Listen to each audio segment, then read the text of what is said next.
Thanks for joining us for part 2 of the lesson, The Glimpse, which we began in the last lesson in Matthew chapter 7, verse 24. Let's read through that text again, and then we'll continue to kind of unpack it together.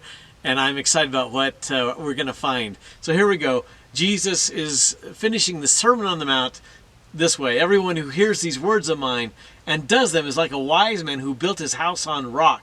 The rain fell, the flood came, and the winds beat against that house, but it did not collapse because its foundation had been laid on rock. And again, that's why we're in front of Independence Rock, or Independence Monument, behind us here in the National Monument, as a reminder.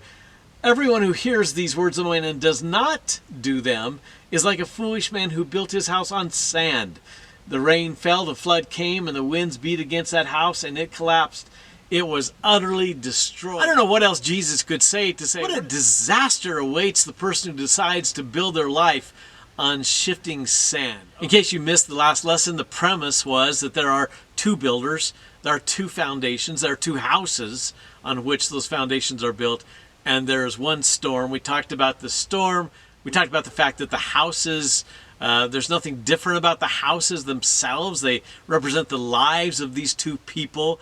And we talked about the fact that Jesus seemed to separate maybe all of humanity into two groups. That is not uncommon for Jesus. If you remember what he said earlier in Matthew 7 about there being two roads, a wide road and a narrow road, he basically puts all of humanity on one of those two roads. And so here we have one of two kinds of people, a wise person and a foolish person. Is it possible that Jesus is saying everybody in the world can be divided into one of these two categories? And that is not religious or irreligious, Christian or non-Christian, churchgoer or non-churchgoer, but rather the one who hears and does the words he speaks, and the one who just hears. So that's where we've been. Let's jump back into it. We're talking about the wise person, the person who builds his house on the rock, like Independence Rock, and what that might look like. Now, much is said and much thought is given to the accumulation of wealth and possessions and experiences in this life. And yet what we're about to read shows you that of all our focus on those things, it should not compare to our focus on the need to live a life of wisdom. So here we go. Proverbs chapter 3, verse 13 in the Message. You're blessed when you meet Lady Wisdom, when you make friends with Madam Insight. She's worth far more than many in the bank. Her friendship is better than a big salary. Let's go on to Proverbs 6:16 in the Message. Get wisdom. It's worth more than money. Choose insight over income every time. Do you know many people that say, man, I'm just really working to accumulate wisdom? Not many people say that. We usually talk about, how's your retirement looking? And how much are you making these days? And then you might remember that in the last lesson we talked about the flight plan, how every pilot needs to file a flight plan. And that was Stephen Covey's way of saying that we should start with the end in mind. And now we come to this passage, Proverbs 13, verse 20. Walk with the wise and become wise, for a companion of fools suffers harm. This passage for Christy and myself has been one of our favorite passages in terms of talking about intergenerational ministry. So I want to take a little turn out in the road here and talk about the fact that the reason we believe so much in intergenerational ministry, that is ministry that exists for both the young and the old together, is that very passage. Because Solomon, in all his wisdom, said the wise thing to do is to walk with wise people, not to walk with fools. I don't know about you, but when I was a teenager, and probably even in college, I was foolish. I don't know anybody who isn't, at least partially foolish. Now, why would we put all the foolish people in one room and say, teach each other? So we have come to believe so much in the idea that young people should be with a little bit older people, and a little bit older people should be with the very old people, and that we all have something to bring to the community together. And when we separate us by age group, it is not a biblical idea. It is a cultural idea, and I'm not going to go into that, but it does come from the culture, not from God's word. And that passage right there speaks to it. I don't know many parents who talk constantly about the fact that they want their kids to grow up to be wise. I know a lot of parents that want their kids to be doctors, athletes, famous, have a good life, good vacations, have a great family. Not many say, I desire more than anything else that my children grow up to be wise. And yet that is a big deal in Scripture. It kind of amazes me when Christian parents are shocked or amazed or appalled at the decisions their kids make when they're in their teen years or in their college years. And it happens all the time where parents just say, I don't know what went wrong. I can't imagine why they would make these decisions. And you've heard these parents. You may have been one of those parents.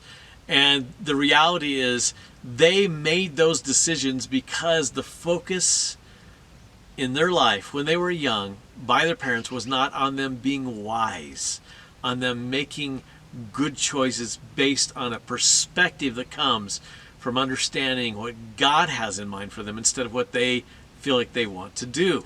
In fact, this has become so common now that we really don't even bat an eye at the fact that many, if not most children who grow up in the church grow up as teens and college age people to make terrible decisions, terrible choices that in some cases ruin their lives. I take you back to George Barna in his book Revolutionary Parenting, where he says this: fewer than 1 out of 10, think about this, 1 out of 10, fewer, not 1 out of 10, fewer than 1 out of 10 born again families.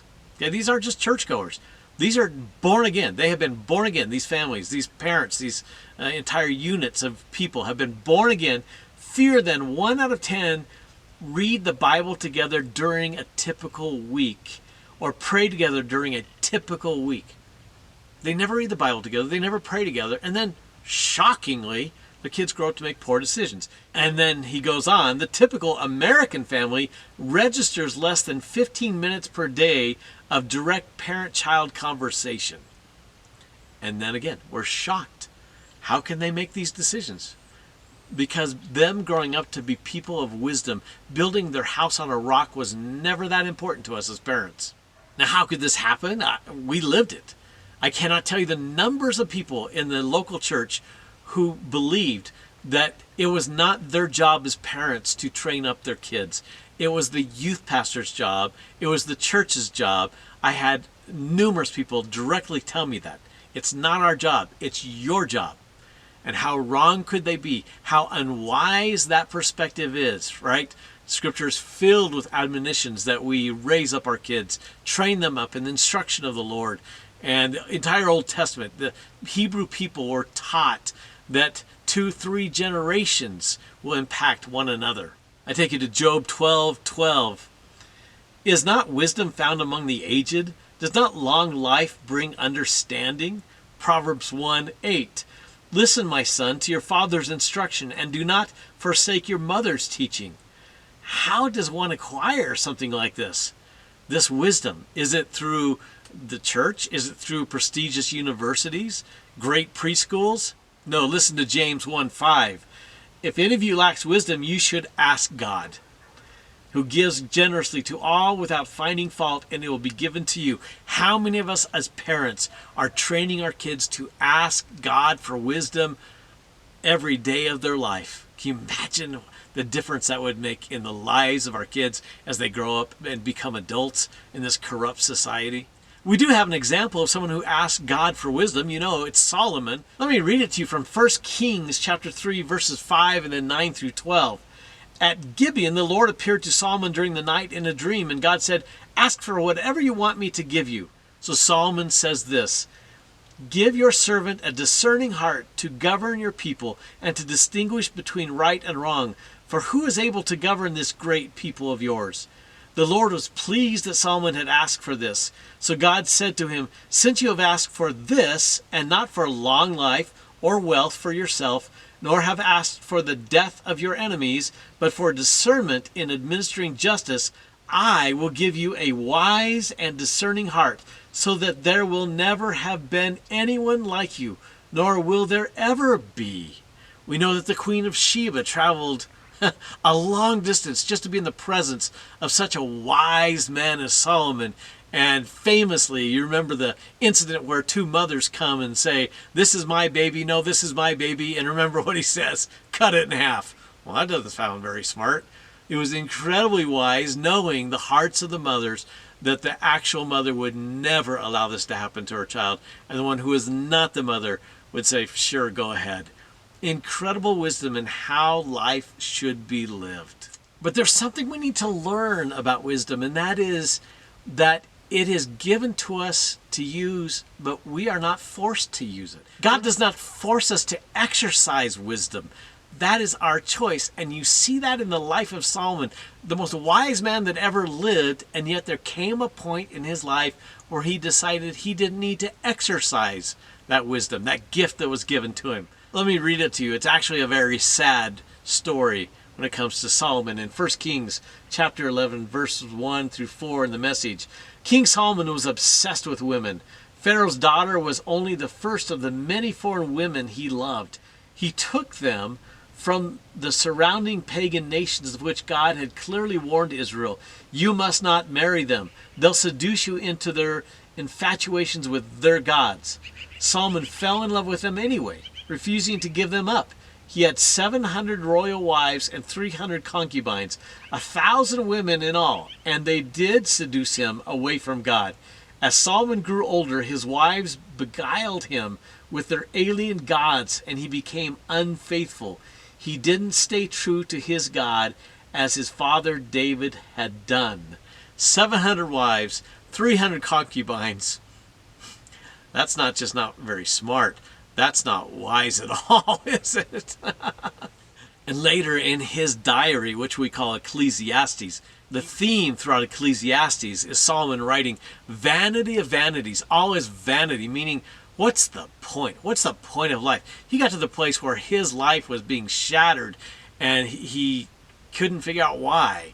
Obviously, he had walked away from the exercising of wisdom. So let's go to Solomon's diary, if you will, in Ecclesiastes chapter 7, verse 26. Here's what he wrote about himself later in life.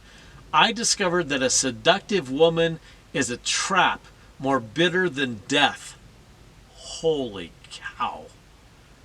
"Her passion is a snare, and her soft hands are chains. Those who are pleasing to God will escape her." If you decide to please God, which is a wise way to live, Solomon says you'll escape the snare. But sinners will be caught in her snare. He's speaking about his own life. Pastor Ray Stedman wrote about this. Here's what he said. Solomon found that he was trapped by sexual seductions. He went looking for love. Many a man or woman can echo what he is saying. He went looking for love and thought he could find it in a relationship with a woman. He went looking for that which would support him, strengthen him, and make him feel life was worth the living. But what he found was nothing but a fleeting thrill. He found himself involved with a woman, or I'd say 1,000 women, who did not give him what he was looking for at all. He still felt the same empty loneliness as before. Look what he says. He was looking for something to support him, strengthen him, and make him feel worthwhile. That is a lack of wisdom. Whenever we make our lives about me, I am lacking wisdom. And so he lost his wisdom, the wisdom God gave him, or he actually just decided not to practice it anymore, and his life became a disaster. It crashed on the sand in which he moved once he'd been on the rock, as Jesus would put it. So the wisest man of all time supposedly becomes a fool. So let's talk about the fool. We've talked about the wise. Let's talk about the fool. The fool is the one who makes choices, again, that have to do with the here and now, what feels good now, what brings me pleasure now, just like Solomon did later in his life, and no regard for the future and how this may turn out. That's the fool. And that's what we have all around us, don't we? We have people who are living in the moment, doing what's expedient or best or feels best to them right now with no consideration for the future. That is the inability to file a flight plan regarding where you want to end up. So you make decisions now based on that final landing. The life of a fool does not allow them to live out the words of Jesus. Because the words of Jesus demand that we deny ourselves.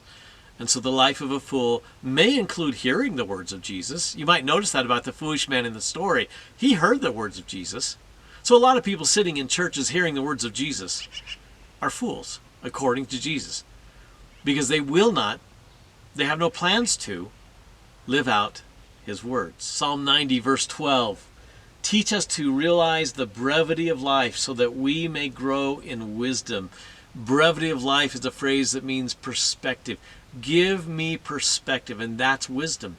Wisdom is a life that's lived with the perspective that God gives us. Again, I want to mention that Jesus in this profound, although simple, parable never talks about church or religion or Christianity or philosophy.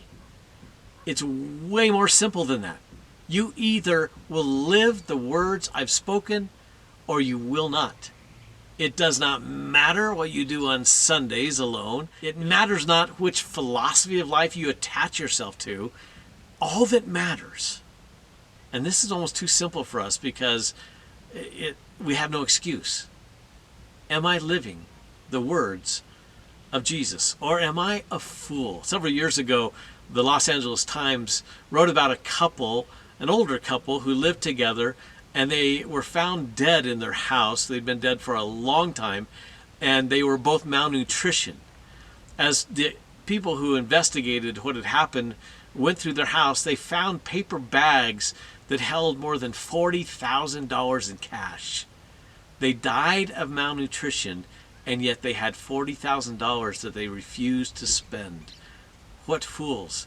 Going way back into the early 20th century, there was a story about a woman who is maybe the most famous miser of all by the name of Hetty Green. And she died in 1915. And she was such a miser. She had no thought as to, the future.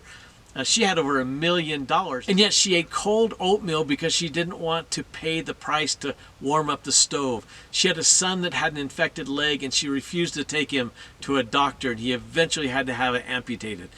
These are people who are foolish, and it's obvious they're foolish. But they're foolish in a way that most of us say, I would never do that.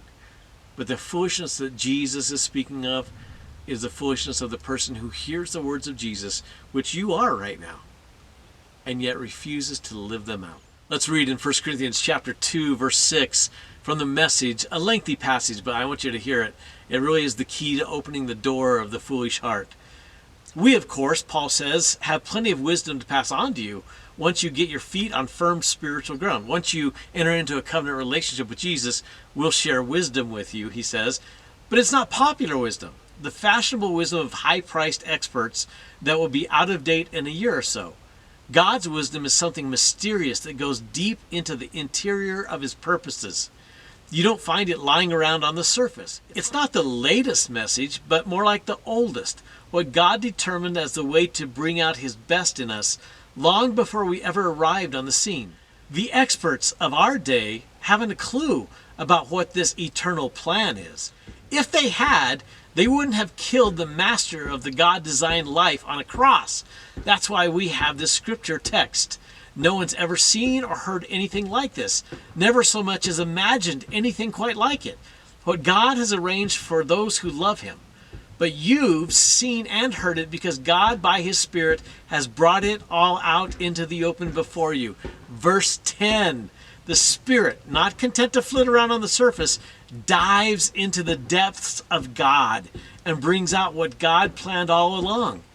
Whoever knows what you're thinking and planning except yourself?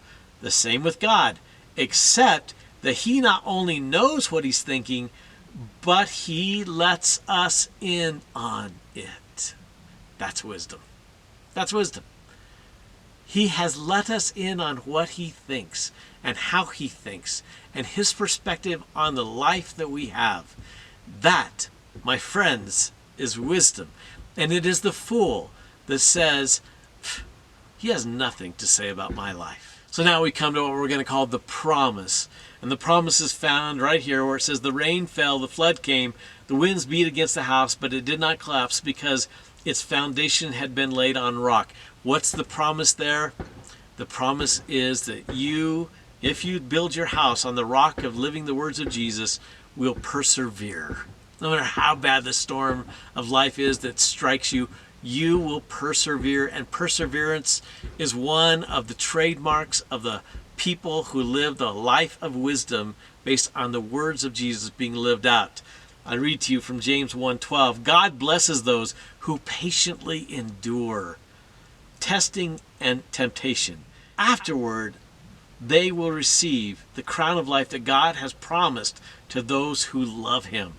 Revelation 2:10, to the church in Smyrna, Jesus says, don't be afraid of what you're about to suffer. The devil will throw some of you into prison to test you. You will suffer for 10 days. But if you remain faithful even when facing death, I will give you the crown of life. Does that not sound like what James wrote? It's a constant theme.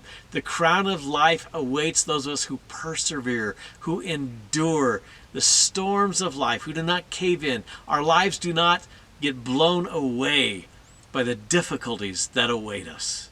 That's the promise for those who live the life of wisdom. How about the life of the fool? The rain fell, the flood came, and the winds beat against that house, and it collapsed. It was utterly destroyed. The promise is that we will face absolute peril if we do not adhere to the words of Jesus. It doesn't matter what you call yourself, a Christian, a churchgoer, a believer. Without living the words of Jesus, peril awaits you and awaits me. I think I mentioned in a previous lesson that I had a friend when I was growing up, and his name was Johnny. And Johnny and I palled around together a lot, wrestled in the fellowship hall at the church, and he was the one that got me to try to jump up and stand on that big earth ball that ended in breaking my elbow. Anyway, Johnny was a great guy. I mean, he grew up to be one of the nicest guys you could ever meet. And yet, about 2.5 years ago, I was asked to bury Johnny, because it wasn't that he wasn't a nice guy. It wasn't that he wasn't a fun guy. And it wasn't that he didn't even call himself a believer. He did. It's that he lived a foolish life. He made such poor choices. And the people that attended that service spoke of those poor choices that he would make. He did not live a life of wisdom, but a life of foolishness. And it ended tragically for him as he ended his own life. And that is just one of so many pictures I've been given throughout my life of people who choose to disregard living out the words of Jesus. Civil War historian James McPherson wrote about a plantation owner by the name of James Hammond, who served as a congressman and a governor. As you can imagine, he was insatiably ambitious in the pursuit of political power, but it wasn't just that. He had a love affair with slavery, and he indulged himself in a voracious sexual appetite that could not seemingly be quenched. In 1839, he purchased an 18-year-old slave by the name of Sally, and she already had a little girl named Louisa. He used Sally as a concubine, really, and she had many pregnancies from him. And at some point, when her daughter Louisa got to the age of 12, he traded them out. So young Louisa now became his concubine, and she had many children by him as well. At one point, he momentarily lost his powerful positions because his brother-in-law said he would bring to light the fact that he had been sexually abusing his own 4 daughters. And so that's the kind of life that this Mr. Hammond lived. I want to read to you from his diary that he wrote sometime after epidemics hit, and he lost what he had. He lost his cattle and he lost his slaves. By the way, he considered them equal in value. Here's what Mr. Hammond wrote. It crushes me to the earth to see everything of mine so blasted around me.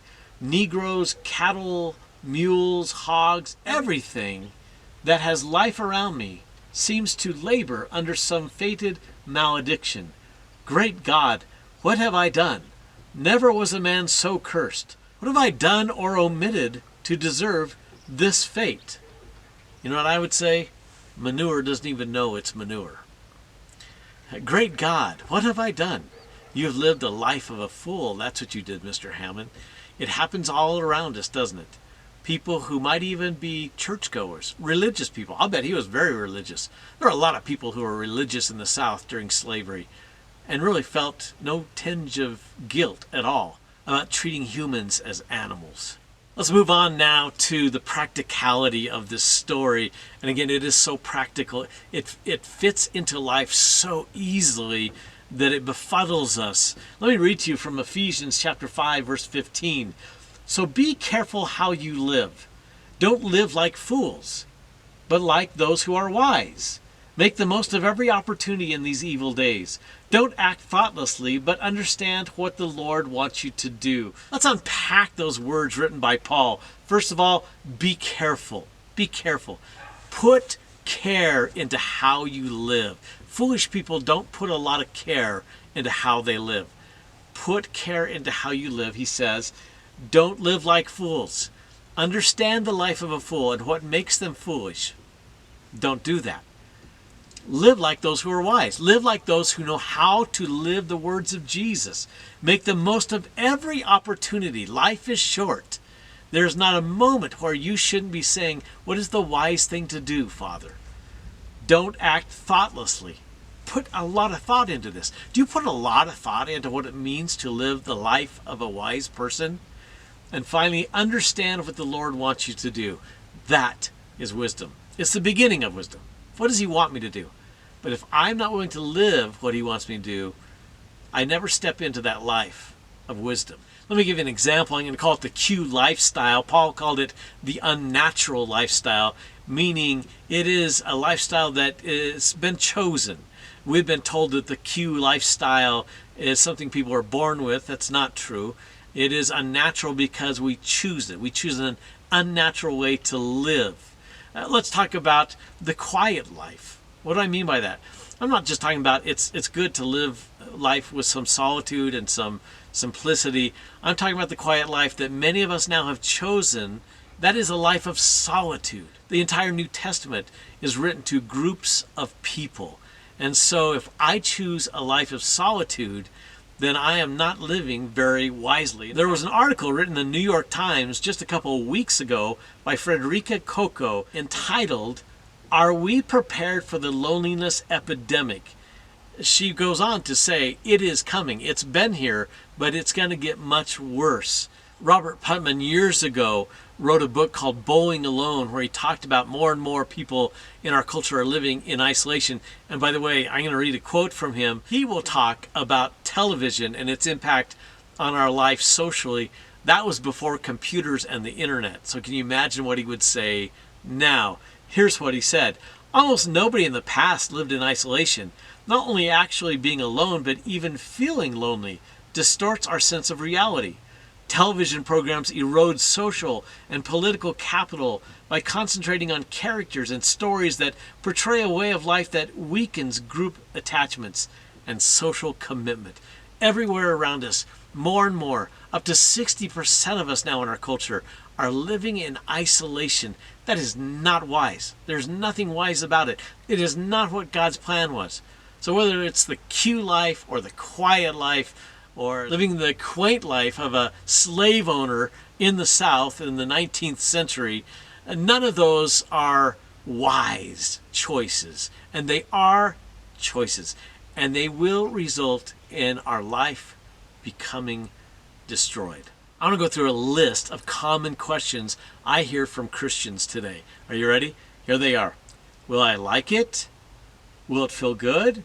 What's in it for me? Will it be fun? Will I enjoy it? How hard will it be? How much do I have to do? How much do I have to give? Will people approve of me? Will they like me? Those are some of those common questions we as Christians are asking. Here are the two questions that matter. Are you ready? Will it or does it honor God? And is it the wise thing to do? Those are the two questions that matter. The rest do not. Will it honor, glorify God? Is it the wise thing to do in every choice that you make from this moment on? I hope you've gotten the message that how Jesus ends the Sermon on the Mount with this story, this simple story, is so profound, and yet it is so practical. So the practical thing that we must do now is to spend much more time, much more thought, and much more energy on those last two questions. Does it honor him? And is it the wise thing to do? Chapter 7 of Matthew ends with these two verses, verses 28 and 29, after he tells this story. And it's Matthew's perspective on how people reacted to the words of Jesus. When Jesus finished saying these things, the crowds were amazed by his teaching, because he taught them like one who had authority, not like they're experts in the law. What is Matthew saying? The experts, the expert teachers of Jesus' time would always say, well, so-and-so says this and so-and-so says that, much like I do. You know, this author says that and this writer says this, but not Jesus. Jesus did not quote other people of his time because he was the only one that had absolute truth and spoke absolute words of life. And that's what amazed them. I have hundreds of books in my library.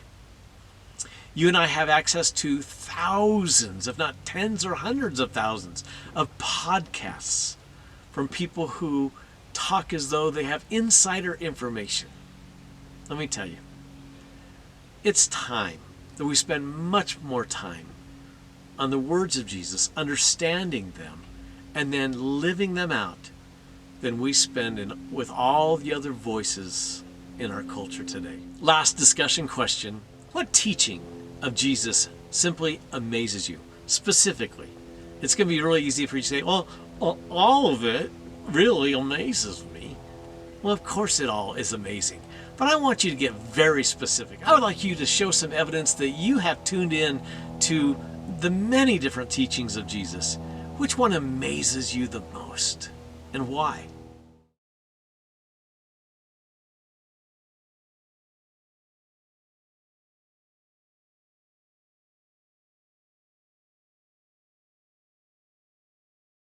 So as we wrap up this lesson, and specifically the entire series, The Lucky Ones, the Sermon on the Mount, we thought how appropriate to be here where we are today. You know, on this Western United States swing that Christy and I have been on, we have been so fortunate to film in places like Hasidah Head Lighthouse, where we have some memories there on the Oregon coast, and also in the Napa Valley, where we're so fortunate to film in the vineyards there. That, by the way, there's over 500 wineries in that valley. Unbelievable. And now we find ourselves on the beach in Oceanside, California, where we have memories that go way back. Our kids loved coming here on vacations, loved the beach, and specifically, I wanted to film with the jetty behind me. This jetty holds special meaning to Christy and myself because it was on that jetty that Christy and I stood several years ago now that we realized something really important. We were going through a very difficult time in ministry. Marriage was going very well. Kids, relationships with them was going very well. But ministry had become so difficult. It was as though we were in the midst of a tremendous storm. And when you're in the midst of a storm like that, and it lasted some time, you wonder, how do we survive this? And it was standing on that jetty behind me with the waves crashing all around us that we realized this is how you survive such storms. You take the words of Jesus as Jesus tells us in this final lesson. What a significant way to end the Sermon on the Mount. And you realize that it's not just believing in him, and it's not just believing in his words, but it is putting those words into practice in our lives that provides a firm foundation so that the house called your life and our life does not have to be destroyed by the storms. Jesus promised that rain falls on the good and the bad, the foolish and the wise. But here he separates the foolish and the wise. And it's as though he's saying, I know many of you will say you believe in me. I know many of you will say that you love what I teach. But the real question is not whether you believe in me or love what I teach that makes you wise. It is whether you put them into practice. And remember, it's as though he's dividing all of the people who want to follow him into two categories, the wise and the foolish. The wise are those who decide that my actions today, my choices today, will impact how my life turns out in the coming months and years and decades. And the opposite is true as well. If my actions today are foolish, they're based on my feelings, my happiness, my whims, the result, many months, years down the road, will be disaster. And so it is in front of this jetty that we film, so that you realize that the wise person builds his life on the rock of living out the words of Jesus, not just filing away his teaching as some really good moral understanding about life or some really practical things you can do as you live. It's not that.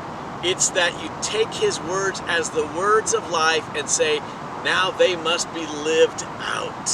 And when they're lived out, months, years down the road, you will find yourself standing firm on the rock of Christ.